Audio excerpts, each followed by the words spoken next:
హైడ్రా ఏర్పాటుకు ముందు గత అంటే కంటోన్మెంట్ అసెంబ్లీ ఎన్నిక హైడ్రా ఏర్పాటుకి 1 నెల రోజుల ముందు జరిగింది. ఆ ఎన్నికను మనం ఒక ప్రాతిపదికగా తీసుకుంటే, లేదు తర్వాత జరిగినటువంటి ఆ ఎన్నిక సందర్భంగా లేదా పార్లమెంట్ ఎన్నిక సందర్భంగా జరిగినటువంటి ఓటింగ్ వివరాలను కనుక మనం చూసుకున్నట్లయితే, జూబ్లీ హిల్స్ లో ఫలితం ఎట్లా ఉండబోతోంది అనేటువంటిది ఒక ప్రాథమికమైనటువంటి సూచన ఇప్పటికే మనకి స్పష్టంగా కనిపిస్తా ఉంది.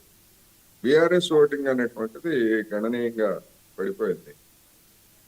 పోనీ ఒకవేళ సెంటిమెంట్ చనిపోయినటువంటి ఎమ్మెల్యే కుటుంబం సెంటిమెంట్ అది వర్కౌట్ అవుతుందా అంటే, మరి కంటోన్మెంట్ ఎన్నికలో అదేమి వర్కౌట్ కాలేదు. ఆ చనిపోయిన అమ్మాయి సిస్టరే అక్కడ మళ్ళా సాయన్న కూతురు మళ్ళా పోటీ చేశారు.